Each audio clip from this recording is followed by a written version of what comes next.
Hello, Severine. Welcome to Fire and Forte. Thanks for having me. It's so great. I'm a little bit jealous that you're on leave at the moment. So yeah, really appreciate you spending that time, this time with us when you could be on leave. So I suppose before we kick off, going to introduce you. So for our listeners, Severine is a business leader who's worked across some of the world's biggest businesses, from Coca Cola to Bacardi to PwC, and more recently Unilever ANZ, which is where I know her from. Now, as CFO, she's been responsible for the cash and the profit delivery of a $1 billion business. Now, again, I've seen this sort of third hand or from a distance, the fact that actually the factors that impact the delivery of that number are not down to are not under the CFO's control in any way. Whether that's raw materials, and the impact of COVID is seeing that across the whole supply chain everywhere. Maybe an argument or a falling out with a local key account, which means sales are impacted, even a business levy, tax, etc., etc., etc. So I suppose an observation of Severine's role is that you're responsible for the delivery of a huge number, but actually a lot of the factors are out of your control. And I know why I was super keen to talk to you on Fire and Forte is because I've often wondered what it was like to deal with that level of pressure, to be honest. And because I saw you around the office, kind of still looking very positive and chirpy and well-dressed and cool, and being a female, I just kind of thought, how is she doing that? So it'd be really cool to understand a bit more around what you've learned in leadership and how you do deal with the pressure, how you deal with big characters that you must have come across in business. So yeah, how does that sound? That sounds wonderful. And I love, what a beautiful intro. Thank you. You're welcome. Yeah, that's not rehearsed or anything. So Severine, where would you start? Could you explain a bit about yourself? Yeah. So if I think of myself, I always think of the beginning because that does give me a lot of perspective. So I'm one of those lucky ones who immigrated to Australia. I've been here since I was 5, and I've really grown up in this, blended family, and understood that actually you do have to really understand where you've come from to know where you're going. So I'm really grateful to be in this amazing country and have had so many opportunities. And I'm married and I have 2 young children. So Elodie, she's 8, and Zayden is 4, and they keep me really, really busy. And I have a super supportive husband who has been amazing in this whole career life journey. So yeah, he's one of my biggest fans, which I love as well. I mean, you're both very lucky, but you probably deserve all of that as well. A lovely family and a huge job, and I guess a supportive partner. How could you have a family and such a big job without that, I imagine? Yeah. And career-wise, was this the plan? I would say no. So in the beginning, I started at one of the big 4 accounting firms. And at that stage, it was just about the next promotion. And I was looking at my peers thinking, okay, 2 years is up, where's my promotion? And really just making sure that I was staying sort of competitive with my peer set. But it was probably a bit further down the track. So when I was at Coke, and I was probably about 10 years into my career, and I had just a networking chat with the group CFO, and actually she struck my interest into thinking really big when it comes to career. So I was always thinking, I dream to be a manager one day. I would love to just manage this team and it would be amazing. And she was saying, well, why would you stop there? Why do you think that you're not capable of doing what all of these other people around you are doing in terms of these huge roles? Don't ever put a ceiling on what you want.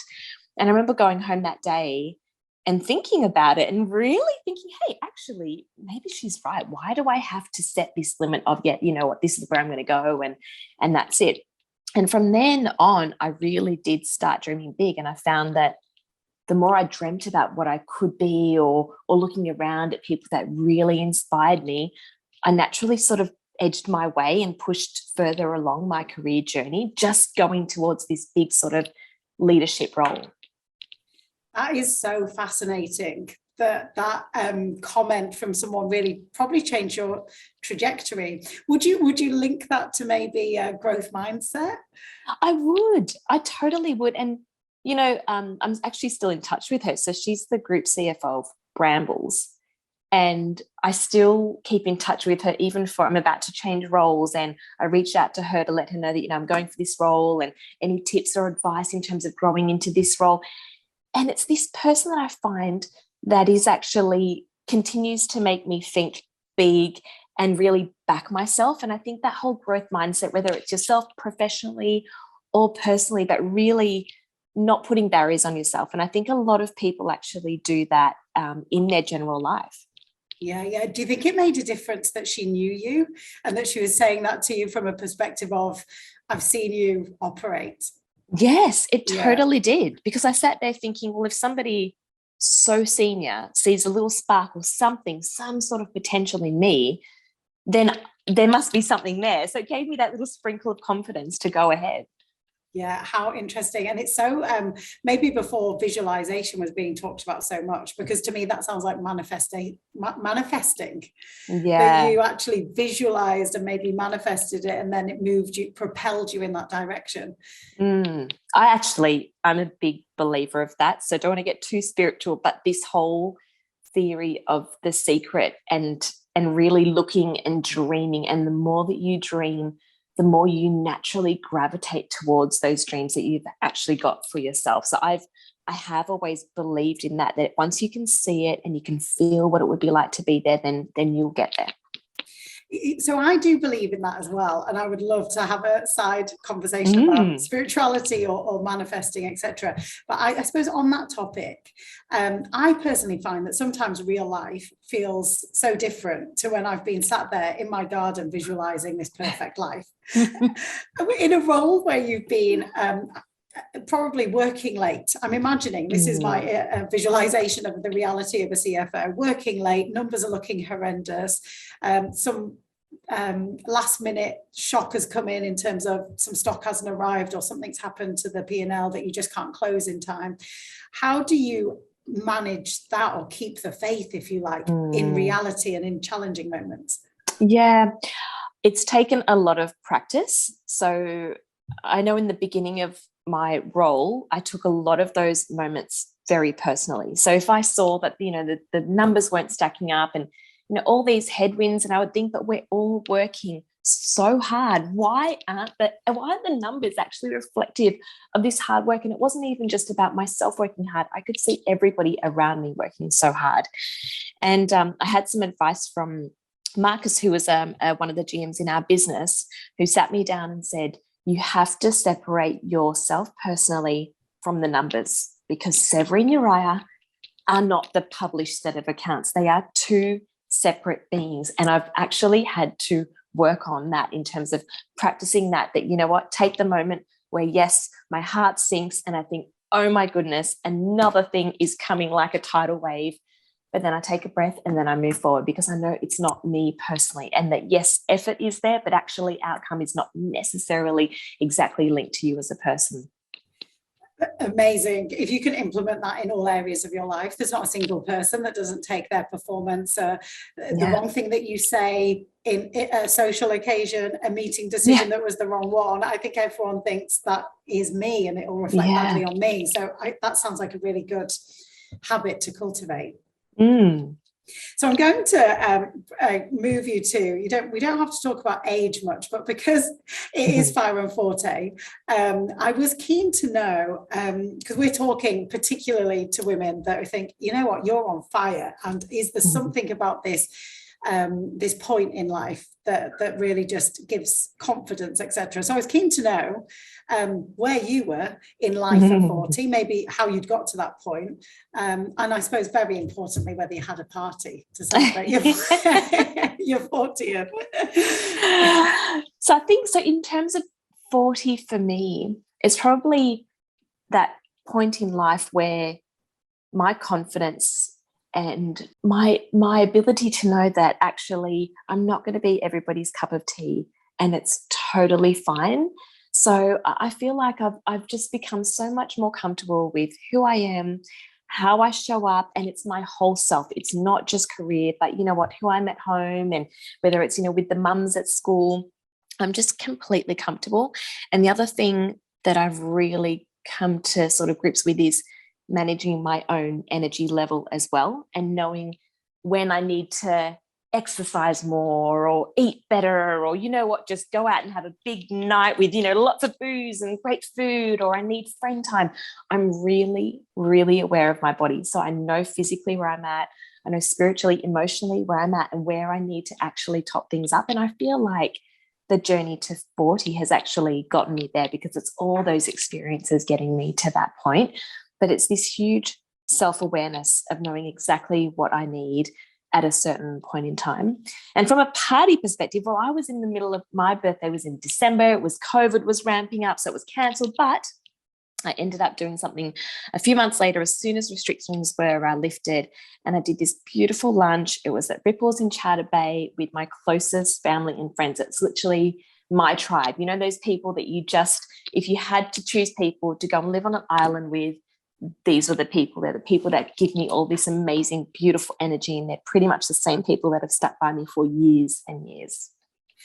Oh, that's great that they've been like solid friends. How important are those friends to you, both in getting you to this point in career? And you talked about emotionally and spiritually. Have they played a role in that, or has that been a personal journey? Yeah, so some of my friends are at different stages in terms of where they're at emotionally. It's funny how, you know, you have different groups of friends as well. So if I have a night where I think I need to have a really nice dinner, beautiful wine, it's going to be a long one, I know the set of friends that I'm calling for that. If it's the absolute download, tears flowing, I know I've got those friends for those moments as well. So I'm not one that is out every second night with my friends. I'm super limited when it comes to time, you know, between the family, and you're right in terms of working late, but I invest in a small number of friends. So for me, it's much more about that quality time rather than, you know, the quantity. And they're probably all on your same, like, because quality means long amounts of time, or good amounts of time, I Yeah, suppose, isn't it? So would you exactly. say they're Yeah. all on your wavelength? They're at different times, but Yeah, they're on your wavelength. yeah, definitely. I suppose on this then, is there this might be skipping to the end, but based on some of those things you've said, in your mind, have you got the perfect cocktail for managing life at 40? The things that you do to manage yourself? Yeah, and I think I do, but it's interesting. I was just reflecting on the fact that I'm about to start a new job on Monday, and I actually know in advance, and I'm forgiving myself in advance, that I'm going to swing towards this huge sort of get upskilled on work, be obsessed about it, and learn so much. And I know a few things will fall off. But I've actually warned some of my friends that, hey, do you know what? I might just go into my little work cave for a few months. You won't hear from me, but it's fine. When I come up for air, you know, I'll reach out. So I know when I'm in balance and out of balance, and sometimes it's okay. And so there's probably been times, has there, where you've gone, because I suppose in your role, have you had to give away some of your life? Have you had to find times when you've toiled more than you'd like to ever again? Yeah, definitely. And I would say on the social side, so I'm absolutely great in terms of managing time at work, and I think I'm okay in terms of family time. So I'm pretty good in terms of kids' time. But the one thing that I do play around with is that friend time. So if it's extremely intense at work and I'm doing those late nights and the weekends, then the lever I pull is literally taking away some of that friend time. But then I can feel it emotionally, where I think, oh my goodness, something is a bit out of balance, and I know I need to sort of, you know, correct that. So your emotion, so the cocktail of managing life and like the self-awareness, friends provide that emotional support, but then it sounds like being able to swing, you know, understand when one area of your life needs more time. Exactly. Is that right? Yeah. Exactly. And what are those areas that you, I mean, I just can't believe to have 2 children at an age where they're probably extremely active. So how do you divide up your time between Severine time, being a mummy time, and we've obviously talked about family time, but friend time, and then a relationship as well. How is there enough hours in the day? Yeah. I would be lying if I said it was very easy and I'm doing it extremely well. So it is really tricky, but I try and be clever about, so let's say, for example, my own time is generally, if I'm doing my training or if I'm going for a run, that is my, you know what, solo time. Nobody's with me, and I really enjoy that. Or I'll go and get a great book, and it has to be some sort of trashy, you know, love story type book where I just cuddle up in a corner. I actually wish I had more of my own time, and I've been thinking about that as well, of just if you're working 5 days a week, weekends is pretty much about the kids. I'm squeezing in friends every now and again, but actually one thing I need to work on for myself is having more of that alone time, that self-reflective time. Yeah, okay. So I don't want to say good luck because you're starting a new job, but good luck. I'm sure in like 3 months that'll be okay. So looking back on your career, I think some of the things that I talked about that I reflected on thinking, what's that like? One of those is managing difficult characters or difficult moments. The way that we're talking now, you seem relaxed, your head screwed on. It seems like nothing could affect you. But I'm wondering if throughout the years, that's how you've learned to deal with probably some situations that are really sticky. Yeah, and I have definitely developed in terms of not taking things too personally. Now, one trick I do have is in terms of tricky characters, and we all, have them in our lives, I always start from a place that everybody is inherently good. Every single person. I really believe that. Every person has goodness, but it might be that in certain situations, they're looking at something in a different way, or they need something else out of that situation. And for me, I try and find what that thing is. So what is it? What is it that is triggering this person to have that kind of reaction? And I find if I do that, then generally I can come to quite a good place. I don't like to match, let's say, aggression or super high emotion with high emotion, because I always find, and I've been in those situations before, where it ends in disaster, nobody gets what they want, it can end a relationship, and I don't like that. So my style, and it has been for the last few years, is to try and diffuse. And if I see two people actually doing it as well, I find myself just playing a bit of a role of mediator, of, ask some questions, and even tone of voice, I find it can really help. But I do start from that place of everybody is inherently a good person. Everybody just wants different things. So if you can somehow find this bridge, then generally you can get a good outcome. Which sounds brilliant. And I'm going to start adopting that when I go into my meeting after this. But I'm wondering in the C-suite, I suppose, in some leadership situations, how that is, because you always think that everyone is naturally very level. Like I was thinking, does anyone in that position have a bad day? Because there's it always appears that leaders at that level walk around just being in control and knowing what to say. No, I mean, I was always very impressed with certainly our last CEO would know everyone's name, it would feel like, or remember people's name. Is there something around trying not to have as many bad days, or is that something that you have to develop? Yeah, absolutely. And it's this thing about feeling like the responsibility of being in a fishbowl. So if you are in that sort of senior level type role, everybody is watching you, and you have to be so conscious. And I remember our previous CEO said to me, the minute you walk out of that lift, you are on. So yes, you may have had a bad morning, and or you may have had a bad sleep, but actually people are looking towards you. And if you're that person that's always something different every day, then they're going to hesitate to actually come and speak to you about things. So really making sure that you're a bit more predictable. Now, I do get the question of, but if you're sort of putting a show on, how can that be authentic? So you can be authentic. It's just that you don't want to take people on a wild ride of emotions, essentially. So the more that you can actually separate that, okay, well, you know what, for my personal life, if I'm having a bit of a bad day, if you can just manage the ebbs and flows of it so that people aren't getting that, that different experience every time, it really does help. And the impact that senior leaders can have on people is huge as well. Without a doubt, I wouldn't have asked you to do this interview if it wasn't for that. You think you see someone from a distance and you get a perception of them. And I also think about the lady that you said at the beginning of your career had said, dream big.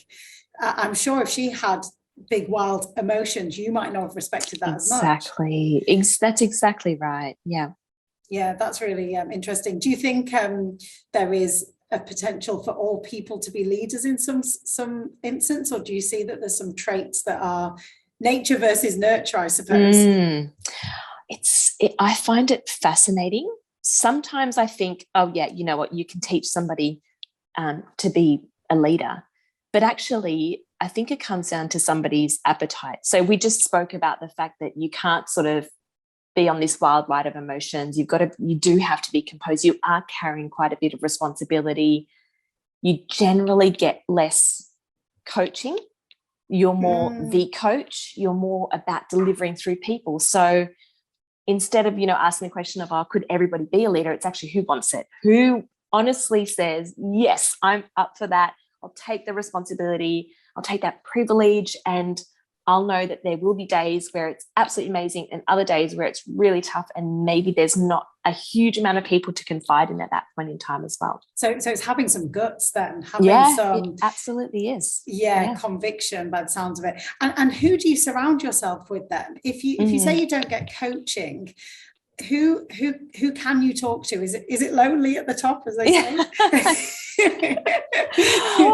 I remember the first 3 months in role, and I asked my CEO, so he was my business partner, for feedback. And I remember seeing his face of thinking, why is she asking me for feedback in what? This is the weirdest. It was the most awkward moment. And then I knew then, do not ask for feedback. You just kind of got to roll with it and go with it. So I do think in terms of support network, sometimes, and it could be women, it could be me, you just like to talk. And I know from my husband, unfortunately, he has to hear all of my downloads of work and the characters and what's happened and everything. And it doesn't need to be that, walk outside the lift and this is my game face. It is very raw conversation. And I know that he gives me very raw feedback as well, which is great. And then in terms of people who are at work, I do find, say, for example, our head of HR, who would see the same characters. You build your buddies, you build those people in the office who know who you're talking about as well. That can also be that confidant. And then outside of work, look, I'm not a huge networker, so I'm not one of those people who goes to these network events and adds a whole load of people.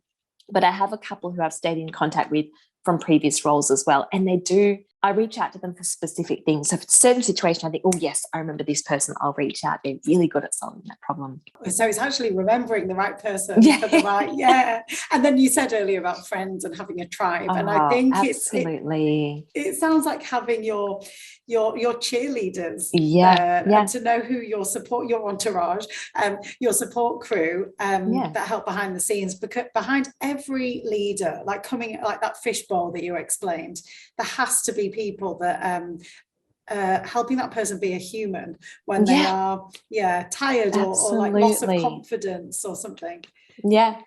Definitely. Yeah, interesting. So how was the move from, at one point going from, I'm imagining you're a head of finance and moving up to a chief financial officer, at that time, the night before you started that role, did you think, why did I listen to that lady years ago? What have I gone and done? I was so nervous. And I think at the time as well, I did have feedback that there were mixed feelings of me getting that role versus, let's say, somebody else who'd been in the business a little bit longer. So I had that fear factor of, oh my goodness, my team doesn't even want me to be in this role. This is going to be really tough.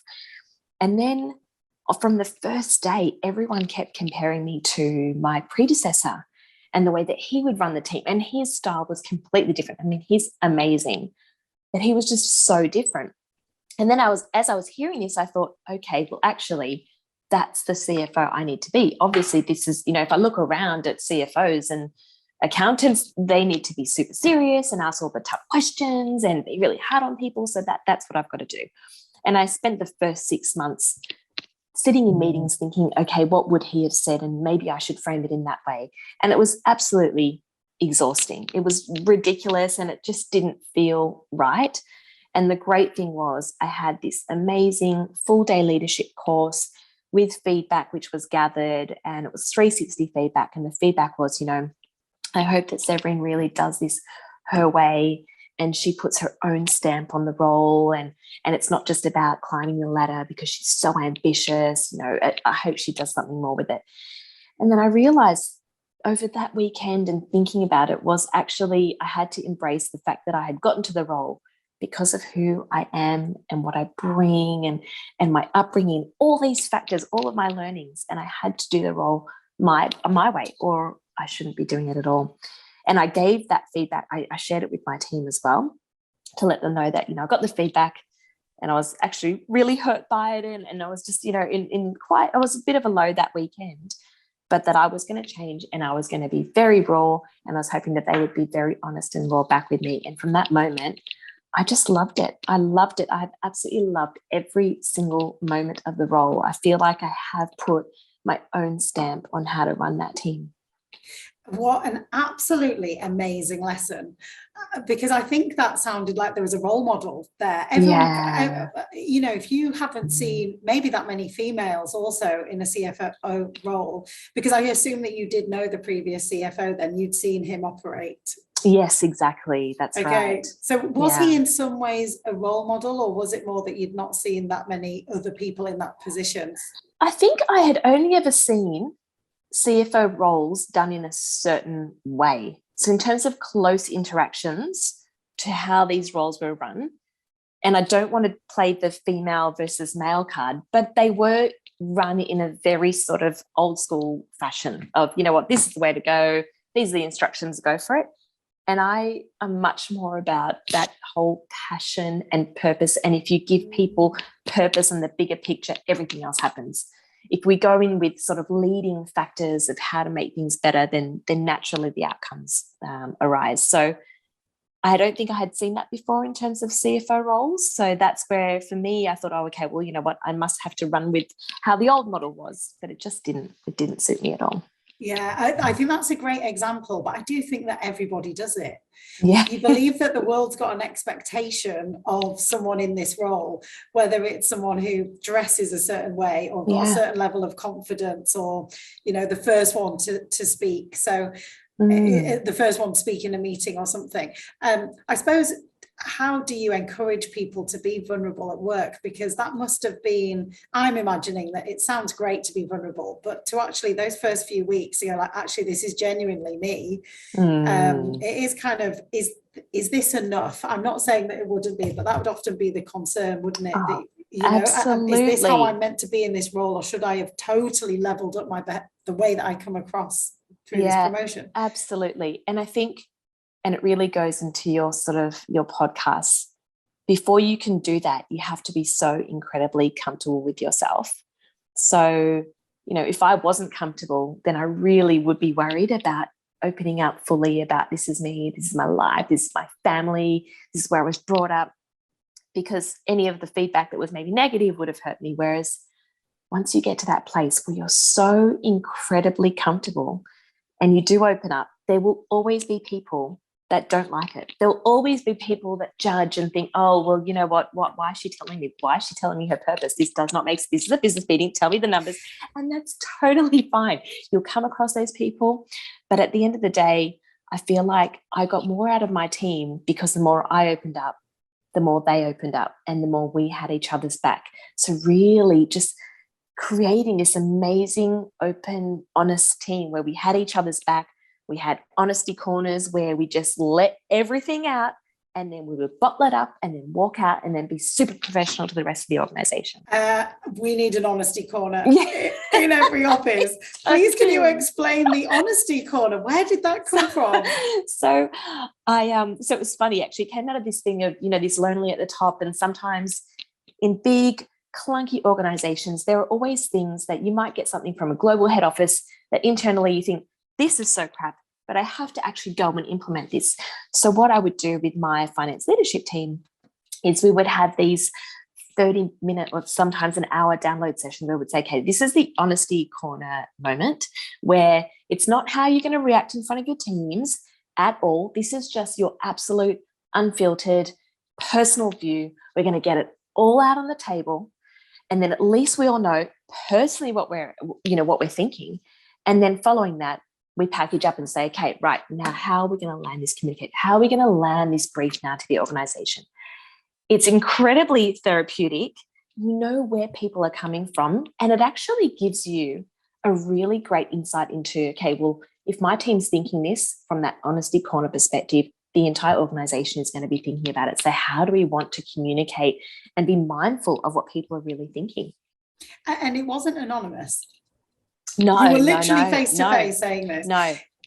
So you need a lot of trust with your team before you do this. So we implemented it probably 2 years into my role, that we started doing this honesty corner every sort of 3 months of, okay, right, let's just let everything out. So you do need a bit of that sort of, brownie points built up with your team before you go down this path. I could imagine you think, is this some kind of trap? Yeah. Was it tumbleweed at first? Well, the funny thing, yes. And then, well, the way that I did it as well is everybody sort of had your Post-it notes and write down what's amazing, but then what do you think is not going well? It's really crap. And, what are your teams saying? What would they say? I think we did it under the guise of, what would your team say is not working really well at the moment? Smart. Yes. And then if I start as well, and if I start with something very raw, I can see the faces in the room when people think, oh, okay, this is really honesty corner. This isn't just let's pretend to be honest. It's actually, let's really get it out there. So in the beginning, it was probably a little bit uncomfortable, but towards the end, it was like I couldn't stop my team. Used to be 30 minutes. It went up to about an hour and a half. Too much honesty. Yeah. Don't need to know all of that. It's a great example to lead by example by you going first. Yeah, absolutely. You have to show that the safe space is there. So if I'm putting something out there, which I would hate for other people in the organization to know that I said, for example, I'm entrusting my team with that. Therefore, they should know that we're all trusting each other. Yeah, I think that would build over time, I can imagine. The more that you see it worked okay last time and now I feel listened to. Exactly. Probably made them feel quite valued, I imagine. Yeah. And what happens when you can't resolve the things that they're being honest about? Yeah, and there are a lot of those. And what we agree to do is that there are some things which we can have in those honesty corner moments, but they're outside of control. They're, let's say, mandated by global. We go through what would the effort be to change this versus maybe putting effort into things which are much more local, which we know we can influence, which actually will make our teams happy. So we try and divert energy to say, you know what, let's control the controllables, accept the things that we can't change, and just move on. Yeah. Okay. So it's all that you can do, but maybe I suppose it's therapeutic. Yes, getting it out. It is. Yeah. How do you receive feedback then? If any time they say, look, this we're just not happy, how do you deal with because sometimes getting no feedback, it's not great, but then when you get feedback that's a bit difficult, how do you deal with difficult feedback? Yeah, I actually really enjoy it. So I always ask for feedback. So whenever I do, so I would do sort of biannual performance reviews with my team, but I would give them the heads up that I wanted feedback. So yes, I was going to give you development opportunities, but I really wanted it back. And in the beginning, it's always the Christmas card. Oh, no, everything's great. Don't worry, it's all fine. But I told them that actually, for me, I'm still learning as well. And I'm still on a journey as a leader. So I actually really appreciate it. And that's how I'd give them the heads up of, months in advance, just think about what it is that you'd like to say. I know that in the end, there weren't realms of pieces of feedback, but it would be constructive things like, oh, you know what, in that particular meeting, you could have gotten into a little bit more detail. I think you brushed past this, or you may be a bit tough on this person. And I really like it. And the more that they saw when I received the feedback that I wasn't emotional, I was so thankful for it, that they thought about it and they gave it to me. I felt like it encouraged them for the next time as well. So I would encourage every leader, ask for feedback, but don't put people on the spot. You have to give people that heads up that actually you're going to be looking for that. Yeah, exactly. People could have had bad experiences. Yes. And actually it's quite surprising. Some cultures really aren't. So you walk into a new workplace and it might not be a feedback culture. In the UK, it was you'd give feedback. You'd be pulled to the side all the time. Can I just give you some feedback? Straight after meeting, it would be quite timely, and I really appreciated that. The timely stuff was more the nice stuff. When I moved over here, I was quite surprised how feedback just wasn't I'm with you at all. And when you asked for it, it was incredibly formal. It would go through a software on the, and automatically sent to select your 12 people. And I was like, just pop it in an email or grab a coffee with me. I much prefer that. So to me, when it's timely, let's say after that meeting, oh, hey, that thing, it seems it seems much more easy to digest rather than if it's 3 months later, you think, oh my goodness, this person has thought about that meeting for 3 months. I must have been really bad. Yeah, exactly. And you know when something's not great, don't you? You know, someone kind of said, you know, do you need some help articulating that idea? Because it seemed in that meeting, I was thinking that because personally, I think I can blow something out of proportion. So if someone else was just saying, it wasn't great, but it wasn't that bad, do you want some help or whatever that feedback might be, it's more helpful than not knowing.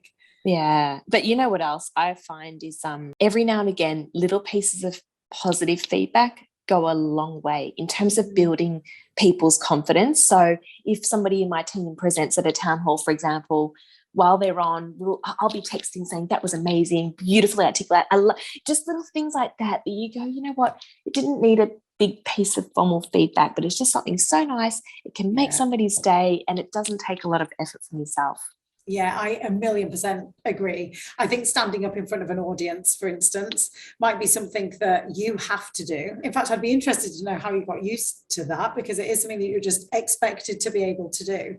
I was just thinking maybe someone in another team never does that, and that might have been something that they've been a huge thing that they build up about. to, and On public speaking and presenting, probably one of the people's most top 3 fears, I believe, spiders and public speaking. How do you find public speaking, whether to large audiences or to some of the boards that I imagine you have to present to?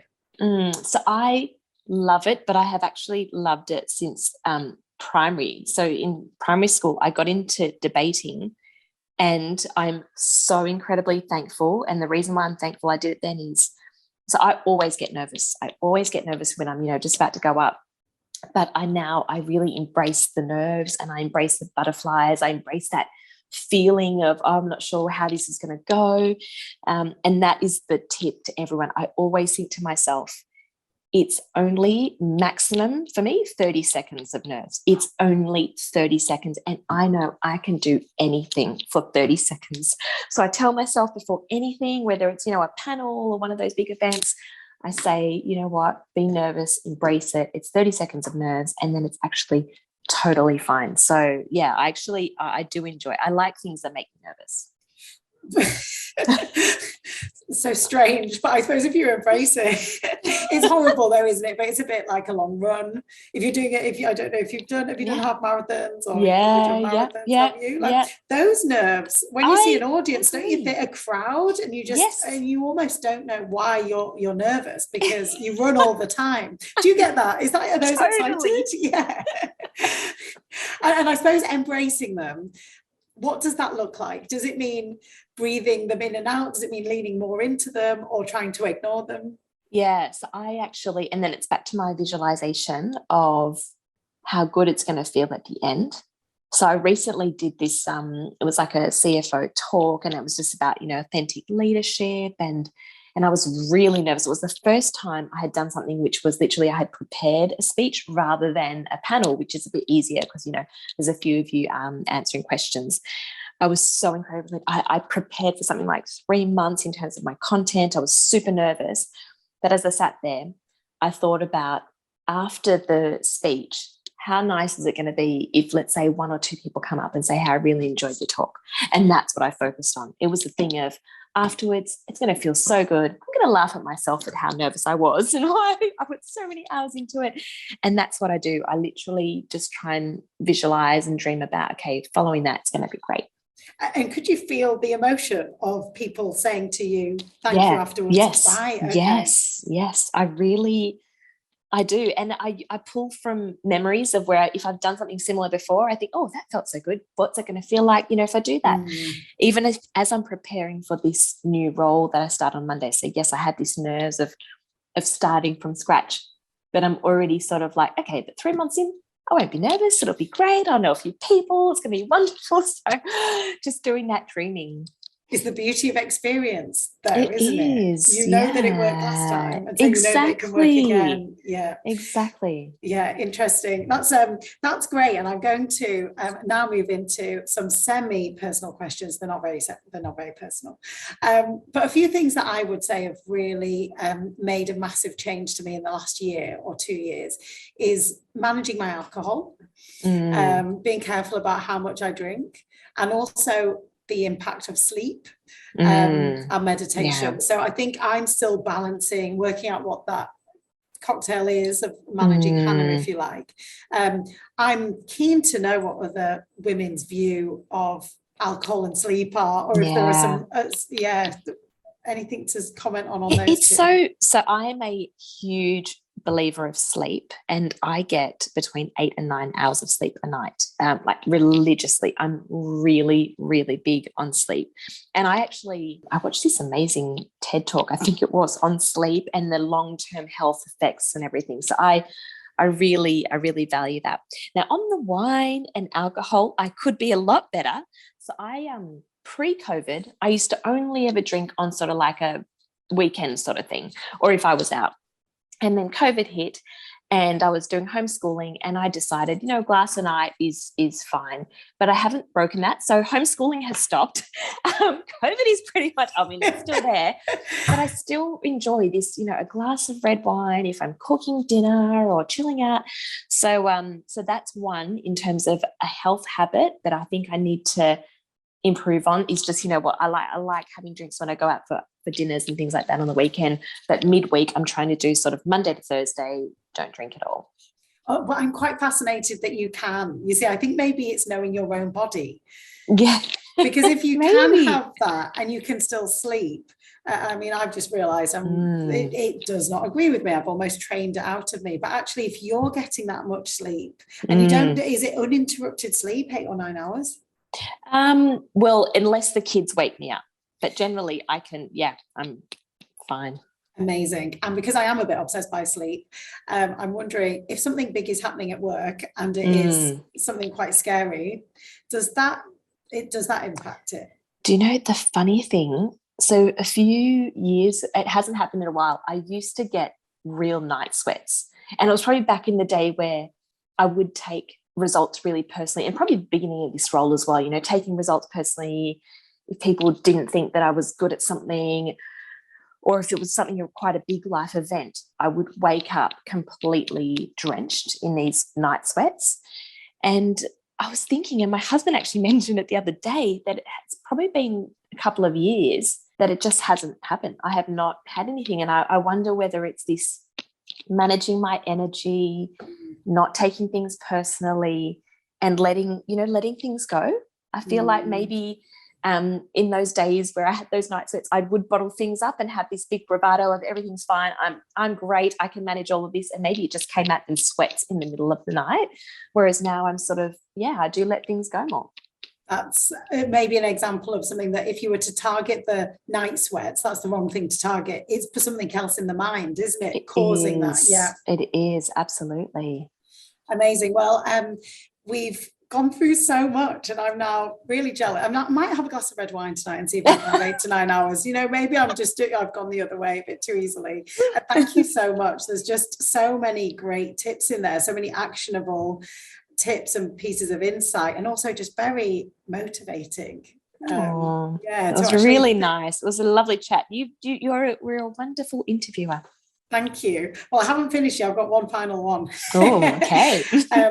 What would, if you wanted the next 10 years to be your best decade yet, what does the next 10 years look like for Severine? So I don't think that far in advance, but I am a believer of, people do sort of New Year's resolutions. So I don't do that 12-month thing, but I have these blocks or themes that I go after, and they stay pretty consistent for a few years. So one thing is we're building this house, and it's like our dream home that we've wanted to have for years and years and years, and we're starting to build it right now. So I want that done, and I've visualized our family having wonderful pool parties. Oh, yeah. So that's one. The other one is on career. I really want to love this next role, love being at James Hardie. I'm so pumped to get back into ASX listed. For me, that was a huge thing. So I'm really excited about that. And then positivity is another one. So positive parenting, positive relationship with my body and my exercise and my eating habits and really looking after myself. So if I can do all of that, I'll be winning. Oh my gosh, I want that life as well. I'm going to put a pool party on my vision board. I'm thinking actually you can do better than that apartment in in Bondi that you've got on there. Thank you so much. It would be really great to actually check in with you to see how the new role's going in, we'll give it 6 months or a year or something, but I think you'll absolutely smash it. So thank you. Thanks again. Thanks so much for having me.